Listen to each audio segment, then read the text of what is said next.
नमस्कार रसिक श्रोते हो, मी मृदुल निवसरकर. कथा सुरंग या माझ्या यूट्यूब चॅनलमध्ये तुमचं स्वागत आहे. या चॅनलद्वारे मी काही ऐतिहासिक, पौराणिक आणि मनोरंजक गोष्टी सांगत असते. गोष्टी ऐकायला तर सगळ्यांनाच आवडतात. त्यामुळे तुम्ही माझा चॅनल सबस्क्राईब केला नसेल तर नक्की सबस्क्राईब करा. आणि हो, बेल आयकॉनवर क्लिक केलं की मी नवीन अपलोड केलेल्या गोष्टीचं तुम्हाला नोटिफिकेशन मिळेल. एक मात्र नक्की करा, गोष्ट आवडली की लाईक करायला विसरू नका. रसिक श्रोत्यांचं माझ्यावर जे प्रेम आहे ते मला दिसून आलं, कारण आता मी तुम्हाला सांगणार आहे की 1 महिना काही अपरिहार्य कारणामुळे मी गोष्ट अपलोड करू शकले नाही. आणि मला बरेच फोन आले, भेटले जी मंडळी, त्यांनीही मला विचारलं की तुम्ही का गोष्ट अजून अपलोड केली नाही. त्याच्यावरून माझ्या लक्षात आलं की खरंच मी सांगितलेल्या गोष्टी रसिकांना आवडत आहेत. आज पुन्हा मी नवीन गोष्टी सांगायला सुरुवात करते. आजच्या गोष्टीचं नाव आहे कच देवयानी देवयानी ययाती. राक्षसांचा राजा जो वृषपर्वा, त्याची मुलगी शर्मिष्ठा, या राक्षसांच्या दरबारी शुक्राचार्य नावाचे त्यांचे गुरु होते, राक्षसांचे गुरु. आणि त्यांना संजीवनी नावाचा मंत्र येत होता. हा जो संजीवनी मंत्र होता, त्या मंत्राच्या साह्याने ते मृत राक्षसाला पुन्हा जिवंत करत असत. त्यामुळे जे देव आणि दानव यांच्यामध्ये युद्ध चाललं होतं, त्या युद्धामध्ये जेवढे राक्षस मरतील तेवढ्या सगळ्या राक्षसांना हे शुक्राचार्य संजीवनी मंत्र म्हणून परत जिवंत करत असत. त्यामुळे हा एक वेगळाच ताप देवांच्या डोकी झाला होता की अरे, हे आपण मारतोय तेवढे जर राक्षस परत जिवंत होत असतील तर आपण ह्यांना हरवणार कधी, ही एक मोठी चिंता देवांच्या मनात यायला लागली होती. त्यामुळे ब्रह्मा, विष्णू, महेश असे हे त्रिदेव तर जमा झालेच, आणि इतर देवांची एकत्र सभा घेऊन काय करावं ह्याच्यावरती असा एक विचार सुरू झाला. त्यावेळेला असं ठरलं की कोणीतरी जाऊन तो संजीवनी मंत्र आपल्यासाठी शिकून घ्यायला पाहिजे. त्यावेळेला ब्रह्मदेवांनी सांगितलं की तसं काही करायची गरज नाही. हा संजीवनी मंत्र षटकर्णी झाला, म्हणजेच 6 कानांनी ऐकला गेला. ह्याचाच अर्थ 3 माणसांनी तो ऐकला की त्याची जी पॉवर आहे ती जाते, त्याचा उपयोग होणार नाही. अरे पण हा षटकर्णी जाण्यासाठी हा मंत्र ह्या शुक्राचार्यांनी शिकवला तर पाहिजे ना दुसऱ्याला. मग काय करावं बरं? तर ब्रह्मदेवांचा जो मुलगा होता कच, तो म्हणाला की मी शुक्राचार्यांकडे जाऊन तो मंत्र शिकेन. असं म्हटल्यानंतर देवांना आनंद होतो, पण हे तिथे जायचं आणि शिकायचं, ते शिकवतील का नाही, आणि शिकल्यानंतर सुद्धा किंवा तिथे राहून शिकण्यामध्ये सुद्धा कितीतरी धोका होता. पण देवांसाठी, देवांचं राज्य टिकवण्यासाठी कच ह्या गोष्टीला तयार होतो. हा जो कच आहे तो एक शिष्य बनून शुक्राचार्यांकडे जातो. शुक्राचार्यांना एक मुलगी होती देवयानी. देवयानी अतिशय रूपवती होती. ही जी देवयानी ती शुक्राचार्यांच्याच आश्रमात राहत होती, आणि जवळच या वृषपर्वा राजाचा मोठा राजवाडा होता, आणि त्याला मुलगी होती जी शर्मिष्ठा. ती आणि ही देवयानी या लहानपणापासून एकत्र वाढलेल्या आणि दोघी जणी अतिशय रूपवान, लावण्यवती होत्या. ही जी देवयानी ती तिथेच आपल्या वडिलांबरोबर असताना हा कच तिथे मला शिष्य करून घ्या म्हणायला जातो. हा ब्रह्मदेवांचा मुलगा आहे हे शुक्राचार्यांनाही माहिती नसतं. कच हा अतिशय रूपवान, राजबिंडा आणि तल्लख बुद्धीचा असतो. त्याच्या त्या बुद्धीचं तेज त्याच्या चेहऱ्यावर झळकत असतं. ब्रह्मदेवांचाच मुलगा असतो, त्यामुळे अतिशय चतुर, हुशार, विद्वान असतो. तो जेव्हा शुक्राचार्यांकडे येतो आणि शिष्य करून घ्या म्हणतो, त्यावेळेला देवयानी त्याला पाहते आणि त्याच्यावर भाळते. म्हणजे आपण जे म्हणतो ना, लव्ह ॲट फर्स्ट साईट, तसंच होतं. आणि ती शुक्राचार्यांच्या मागे लागते की बाबा तुम्ही ह्याला शिष्य करून घ्या, तुम्ही शिष्य करून घ्या.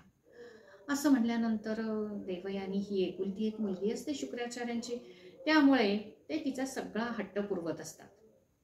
देवयानीच हट्ट केल्यानंतर शुक्राचार्य म्हणतात ठीक आहे, आणि कच हा शुक्राचार्यांचा शिष्य होतो.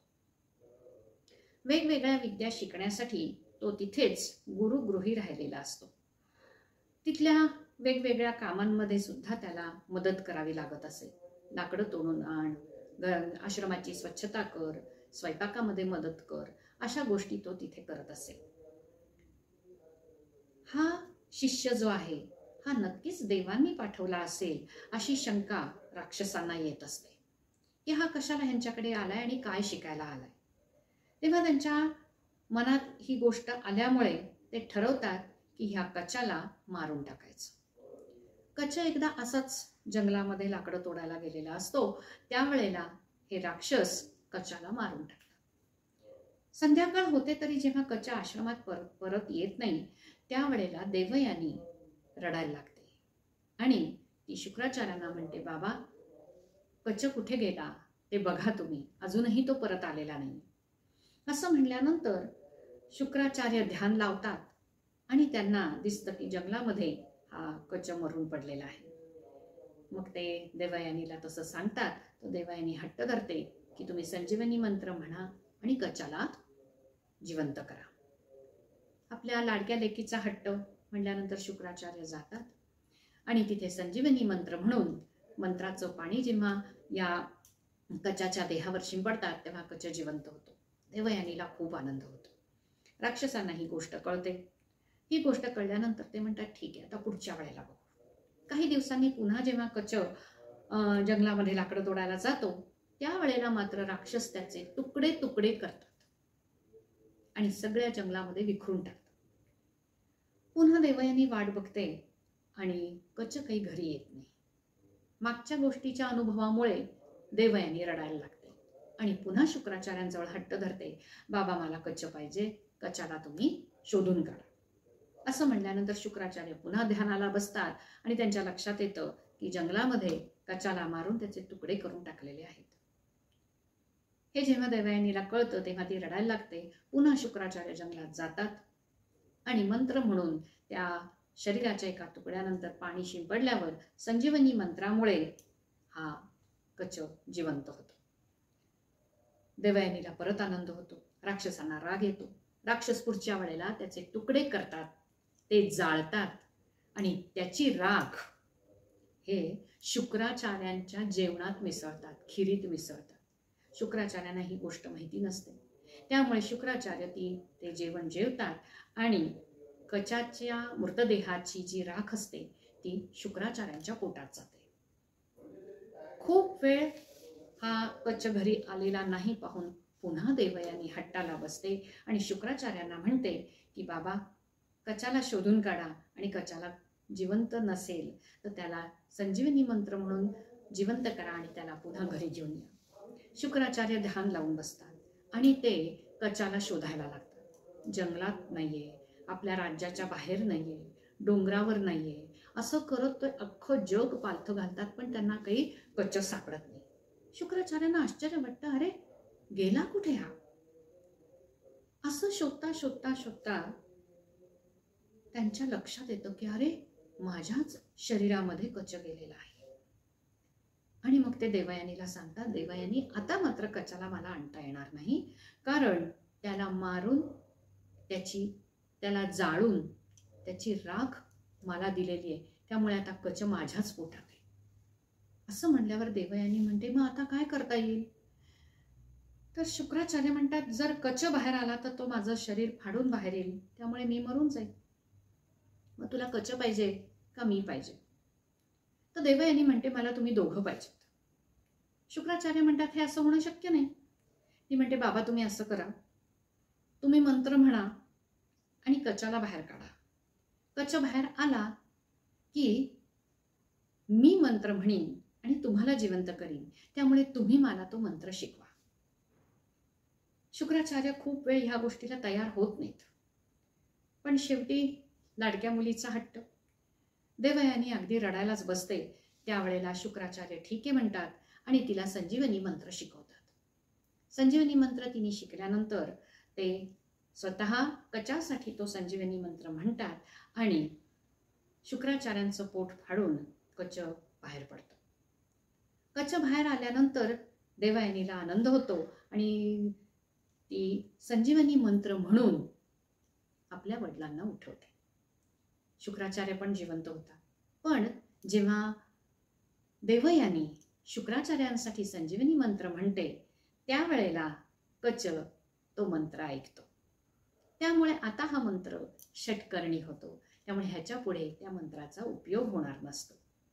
ही गोष्ट जेव्हा शुक्राचार्यांच्या लक्षात येते त्यावेळेला ते देवयानीवर अतिशय संतापतात आणि म्हणतात, अगं तुझ्या या हट्टामुळे आता हा मंत्र निरुपयोगी झालेला आहे.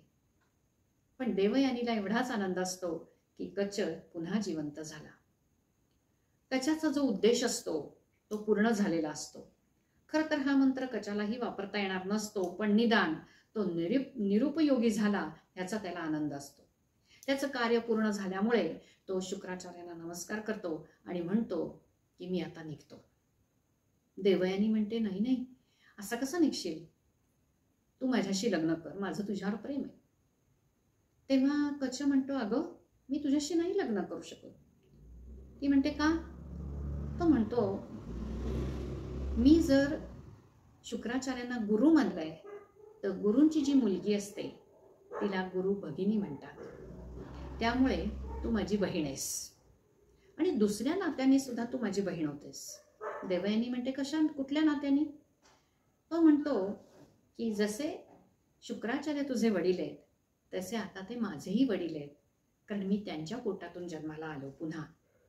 त्यामुळे दोन्ही प्रकारे तू माझी भगिनी लागतेस आणि बहिणीशी तर लग्न करत नाहीत कोणी, त्यामुळे मी तुझ्याशी लग्न करू शकणार नाही. असं म्हणल्यानंतर देवयानी एवढी संतापते. ती आधी कोपिष्ट असतेच, पण तिचं मनापासून कचावर प्रेम असतं आणि कच तिला नाकारतो. ह्याबद्दल तिला अतिशय राग येतो आणि ती कचाला सांगते, तू जेवढी विद्या माझ्या वडिलांकडनं घेतलेली आहेस ती कुठलीही विद्या तुला कधीही उपयोगी पडणार नाही. हा तुला माझा शाप आहे. कच ठीक आहे म्हणतो आणि कच निघून जातो. देवयानी अतिशय दुःखी होते. हळूहळू ती आपलं दुःख विसरतच असते. शर्मिष्ठा ही वृषपर्वा राजाची मुलगी, त्यामुळे ती राजकन्या असते. ती जरी राजकन्या असली तरी सुद्धा देवयानी ही एक तर गर्विष्ठही असते आणि तिला हे माहीत असतं की वृषपर्व्याचं जे राज्य चालू आहे ते केवळ आपल्या वडिलांच्या संजीवनी मंत्रामुळेच चालू आहे. असं म्हटल्यानंतर देवयानीचं तिथे खूप वर्चस्व असतं. लहानपणापासूनच तिचे सगळे हट्ट जसे शुक्राचार्य पुरवत असत तसंच वृषपर्वा राजा सुद्धा पुरवत असे. ह्या गोष्टीचा शर्मिष्ठेला राग येत असे की प्रत्येक वेळेला देवयानी जे मागेल ते पहिल्यांदा देवयानीला दिलं जातं आणि मला मात्र दिलं जात नाही. त्यावेळेला वृषपर्वा राजा कायम शर्मिष्ठेला समजवायचा की अगं देवयानीचे जे वडील आहेत ते आपले गुरु आहेत आणि त्यांच्या संजीवनी मंत्रामुळेच आपलं हे राज्य टिकलेलं आहे. त्यामुळे तू तसं मनात आणू नकोस, ती तुझी बहीण आहे असंच तू तिच्याशी वर्तणूक ठेव. पण तसं त्या दोघींमध्ये फारसं कधी जमत नसे. एकदा ह्या दोघीजणी आपल्या सख्यांबरोबर जलविहार करायला जातात. जलविहार करायच्या आधी आपली वस्त्र त्या तलावाच्या काठी त्यांनी काढून ठेवलेली असतात. जलविहार करून झाल्यावर त्या बाहेर येतात आणि घाई गडबडीमध्ये शर्मिष्ठा ही पटकन देवयानीचं वस्त्र उचलते आणि परिधान करते. आणि जेव्हा देवयानीला ही गोष्ट लक्षात येते तेव्हा ती अतिशय शर्मिष्ठेवर चिडते आणि ती शर्मिष्ठेला म्हणते, तू एका असुराच्या राजाची राजकन्या आहेस, मुलगी आहेस आणि मी एका शुक्राचार्यांसारख्या विद्वान ब्राह्मणाची मुलगी आहे. तू असुर जातीची असून सुद्धा माझं वस्त्र नेसण्याची तुझी हिंमतच कशी झाली? असं म्हटल्यानंतर शर्मिष्ठेचा हा मोठा अपमान होतो की ती राजकन्या असून सुद्धा ही असुराची मुलगी म्हणते आपल्याला. ह्याचा शर्मिष्ठेला राग येतो आणि त्या दोघींमध्ये कडाक्याचं भांडण होतं. नुसतं भांडणच नाही तर त्यामध्ये त्या दोघींमध्ये मारामारी सुद्धा होते आणि शर्मिष्ठा देवयानीला एका कोरड्या विहिरीमध्ये ढकलून देते आणि आपल्या बरोबरच्या सगळ्या दासींना पुन्हा मैत्रिणींना आणि दासींना पुन्हा राजवाड्याकडे परतायला सांगते. राजकन्येनीच हे केल्यामुळे दासी कोणाशीच काही बोलत नाहीत. देवयानी ह्या कोरड्या विहिरीत पडलेली असते. ती आरडाओरडा करत असते की मला कोण वाचवेल, वाचवा वाचवा, पण तिचा आवाज कोणालाच जात नाही. सगळ्या जणी राजवाड्याकडे परत येतात. आणि इकडे काय होतं की नहुष राजाचा जो मुलगा ययाती, तो ययाती शिकारीसाठी ह्या जंगलामध्ये आलेला असतो. ययातीचा मोठा भाऊ यती, हा जो यती असतो तो खरा तर राज्यावर बसणार असतो, पण तो अतिशय सात्विक वृत्तीचा असतो आणि त्याला खूप देवधर्म तपश्चर्या ह्याची आवड असल्यामुळे एकदा तो राजवाडा सोडून जातो आणि राज्याचं सगळा भार, एवढं मोठं वैभव, एवढा मोठा राजवाडा, दासदासी, या सगळ्या गोष्टीचा भार म्हणा किंवा राज्यकारभार हा ययातीकडे सोपवला जातो. त्यामुळे ययाती हा जरी दुसरा मुलगा असला नहुषाचा, तरी सुद्धा ययाती राजा होतो. त्याला अतिशय आनंद झालेला असतो की एवढं मोठं वैभव मी एक राजा म्हणून भोगणार आहे. तर हा ययाती जेव्हा जंगलात फिरत असतो त्यावेळेला त्याला ह्या देवयानीचा आवाज येतो. तो जेव्हा विहिरीत डोकून बघतो तेव्हा इतकी रूपवती स्त्री अशी पडलेली आहे विहिरीत पाहून तो तिला वरती काढतो. देवयानीकडे पाहून तो भाळूनच जातो, कारण खरोखरच देवयानी अतिशय लावण्यवती असते. देवयानी सुद्धा ययातीला पाहून प्रसन्न होते, तीही त्याच्या प्रेमात पडते आणि ती ययातीला सांगते, तुम्ही माझा हात धरलेला आहे मला विहिरीतून बाहेर काढण्यासाठी, हा हात मी आता तुमच्या हाती दिलाय, त्यामुळे मी आता तुमची पत्नी झाली. आणि ती घडलेली घटना सगळी सांगते. या वृषपर्वा राजाच्या वेशीवरती येऊन देवयानी मोठमोठ्याने रडायला लागते. शुक्राचार्यांना कानावर गेलेलं असतं की देवयानी अजूनही राज्यात परतलेली नाहीये. तिचं रडणं ऐकून जेव्हा शुक्राचार्यांच्या कानावर ही बातमी जाते त्यावेळेला शुक्राचार्य राज्याच्या वेशीवर येतात आणि देवयानीला म्हणतात की तू अजून का घरी येत नाहीयेस. तेव्हा देवयानी म्हणते की मी आता कधीही या राज्यात पाऊल ठेवणार नाही, माझा अपमान झालेला आहे. आणि घडलेली घटना ती सगळी शुक्राचार्यांना सांगते. शुक्राचार्यांना सांगितल्याबरोबर ते वृषपर्वा राजाला निरोप पाठवतात. वृषपर्वा राजा आणि शर्मिष्ठा हे दोघं जण गावाच्या वेशीवर येतात. त्यावेळेला शुक्राचार्य सांगतात की ह्याच्यावरती आता काय उपाय करायचा सांगा, माझी मुलगी राज्यात परत यायला तयार नाहीये आणि मी जर राज्य सोडून गेलो तर तुझ्या राज्याची काय अवस्था होईल ह्याचा तू विचार कर. असं म्हणल्यानंतर वृषपर्वा राजा घाबरून जातो. आता काय करायचं. मग तो देवयानीची समजूत काढायला लागतो की शर्मिष्ठा तुझी क्षमा मागेल, पण तू आता राज्यामध्ये परत चल. ती म्हणते नाही, ययाती राजाशी मी लग्न केलेलं आहे, त्यांनी माझं पाणीग्रहण केलेलं आहे, माझा हात त्यांनी हातात घेतलाय, त्यामुळे मी आता ययाती राजाची राणी झालेली आहे. पण शर्मिष्ठेने माझा जो अपमान केला त्याच्यावरती एकच उपाय. मग हा वृषपर्वा राजा विचारतो कुठला उपाय. ती म्हणते माझ्याबरोबर शर्मिष्ठेने यायचं, पण तिने माझी दासी बनवून राहायचं. असं म्हणल्यानंतर वृषपर्वा राजाला खूप वाईट वाटतं, पण शुक्राचार्य देवयानीला समजवण्याच्या ऐवजी ह्या गोष्टीला दुजोरा देतात आणि ययाती आणि देवयानी ह्यांच्याबरोबर शर्मिष्ठा ही दासी बनून जाते. दासी म्हणून राजवाड्याच्या बाहेर एका छोट्याशा घरात शर्मिष्ठा राहत असते. पण शर्मिष्ठा ही एक राजकन्या असते आणि शर्मिष्ठा सुद्धा अतिशय रूपवती असते. त्यामुळे ययाती तिच्याशी गुपचूप लग्न करतो. देवयानीला 2 मुलगे होतात आणि शर्मिष्ठेला 3 मुलगे होतात. ही गोष्ट जेव्हा देवयानीच्या कानावर जाते त्यावेळेला ती अतिशय संतापते आणि ती शुक्राचार्यांच्या कानावर ही गोष्ट घालते. शुक्राचार्यांच्या कानावर ही गोष्ट जाते त्यावेळेला शुक्राचार्य हे ययातीला तू वृद्ध होशील, आत्ताच जख्ख म्हातारा होशील असा शाप देतात आणि ययाती जख्ख म्हातारा होतो. आपल्या 5 मुलांना तो बोलवून घेतो आणि म्हणतो की माझं म्हातारपण कोणी घेतलं आणि तरुणपण मला दिलं तर एवढं मोठं राज्य जे मला मिळालं आहे त्याचा मला उपभोग घेता येईल, कोणी तयार आहे का? असं म्हणल्यानंतर या 5 मुलांपैकी फक्त पुरू जो असतो तो या गोष्टीला तयार होतो.